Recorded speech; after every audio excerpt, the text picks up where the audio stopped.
I feel like the person you go into the mushroom trip, into the ayahuasca journey, into San Pedro, the person you come out is a different person. It's a different timeline.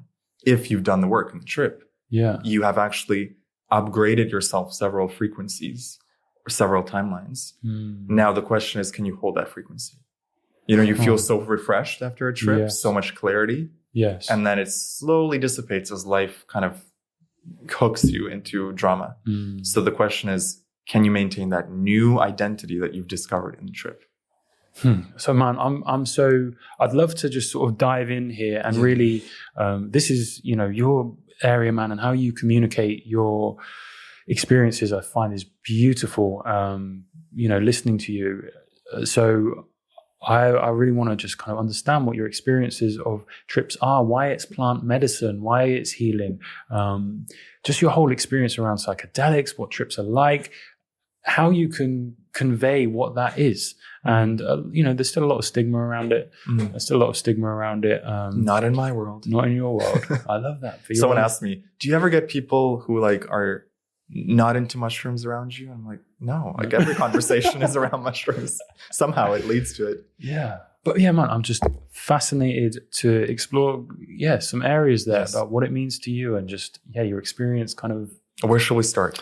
Let's start with, why is it a medicine?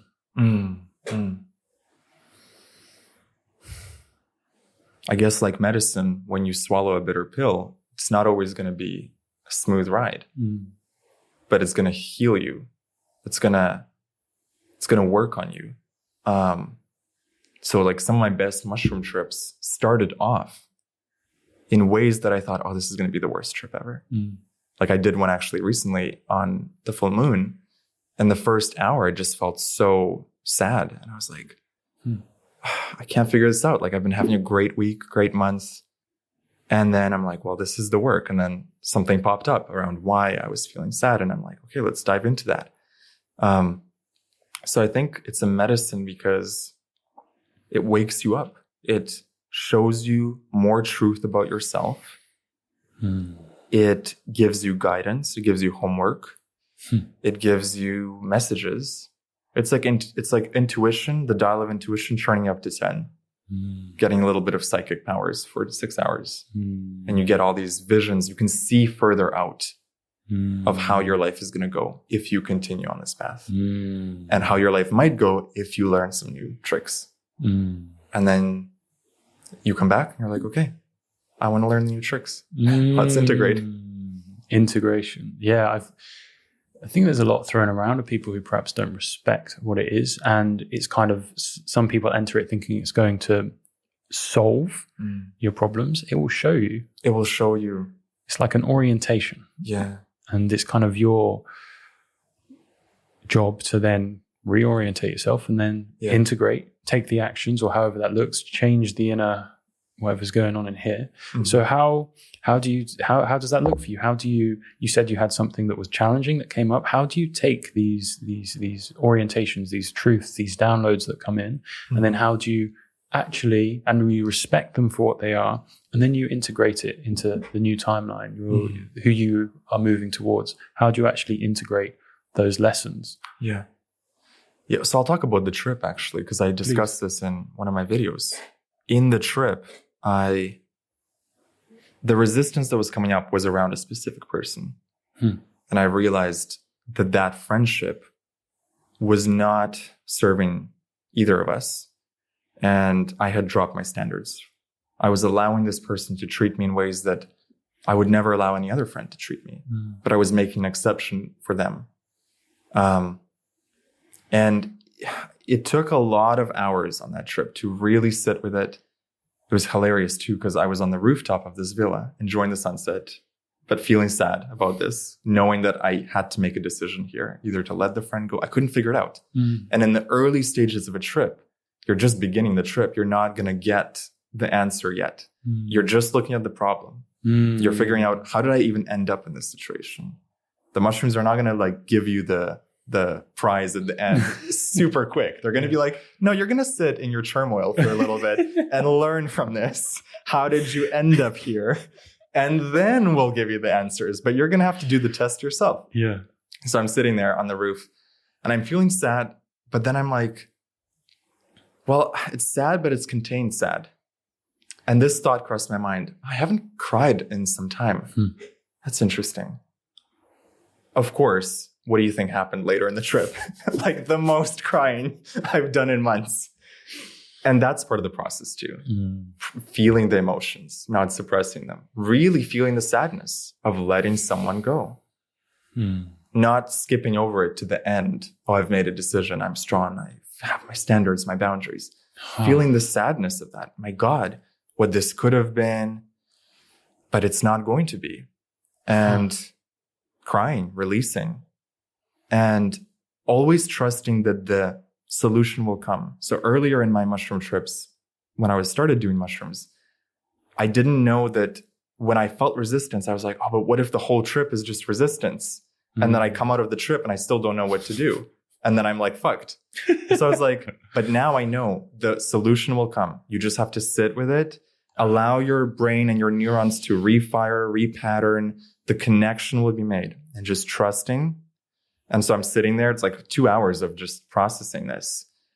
And finally, the solution comes of like, you have to let this person go. And here's why. And the clarity, when you feel the clarity of like, okay, but then I still have to make the decision. Like I know the answer, but will I be strong enough to follow through on that? So the integration piece is when you come out of the mushroom trip, take the action that you were given. So if it means talking to that friend and saying, sorry, this is over, you're doing that. If it means blocking someone, doing that. Yeah. If it means whatever truth you received, you try to apply action right away. And that will solidify it. If you don't, then you've kind of, I don't want to say wasted the trip, but you've learned something, you've not applied it, which means you didn't really learn it. Yeah. Have you really learned a lesson if you don't have the courage to apply it? And the lessons, the teaching moment's just going to get louder and louder. It's going to come back. Yeah. It's going to come back on the next trip. Or it'll come back, different faces, different places. Yeah. But same lesson. Different faces, different places, but same lesson. Same lesson. So you might think, I resolved this. I got out of that friendship or relationship. But if you haven't healed what caused it in the first place, what standards you lowered for that to happen in the first place, it's going to come back again. Yes. And then you're going to have to say, good, this is another gift from the universe. Let's dig in. This is beautiful. And it's interesting. I wrote down some lessons that you said you'd learned from taking mushrooms and exploring with plant medicine. And number 7 was act quickly and follow your inspiration. Yeah, act quickly. Act quickly. I want to go into some of these lessons because there's so much. But before we did, I wanted to talk about, you have such a great perspective there, and such great wisdom for people going into a trip. Like, hey, if it's shit, okay, you've got to feel it. That is where the lesson's going to come through. Stay with it. Stay with it. Don't worry. You don't. It's not going to be an instant fix. Yeah. It's coming. Yeah. Okay, just sit through it, because that is going to give people so much peace when they do enter these turbulent times. And I had a question for you regarding people who are dealing with trauma or who have had some really deep trauma in their life. And perhaps they've been told, hey, mushrooms can help. Hey, perhaps quite flippantly or casually. Yeah. I wondered if you had any advice because let's be honest, you are going to feel it and you're going to feel it amplified. So if you potentially go into a trip and you have a bunch of trauma that you're trying to heal and you don't have the wisdom that you just gave, you're going to feel that trauma again. And you could just have a traumatic 6 hours. Yeah. You really could. A bad trip. You could really get all encompassed by it and come out even more damaged and re-experiencing that trauma. 100%. So people who are perhaps, I don't want to say more fragile, who have had some really traumatic experiences in their life and would like to integrate plant medicine to help them deal with it, how can they do that safely? That isn't going to completely shock them.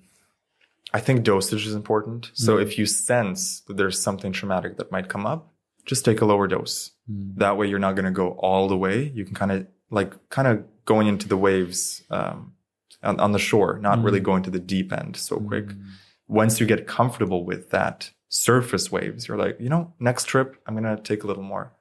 I feel safe I have a relationship with this plant, with this fungi. See, this is the thing that I love about my experiences is I've developed complete trust with the mushrooms. So I know that they're not going to betray me. I'm not going to be like floundering in the middle of the energetic ocean, sinking and not being able to get out. They're going to be there. They're going to hold me. The only betrayal could be from myself, resisting the experience. But if I surrender to it and I work with it, it will come to fruition. I will learn something.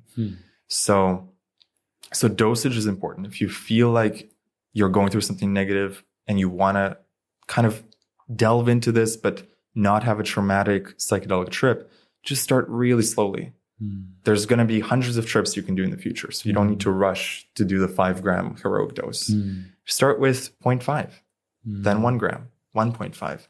The other thing that really helps is having a facilitator or a trip sitter.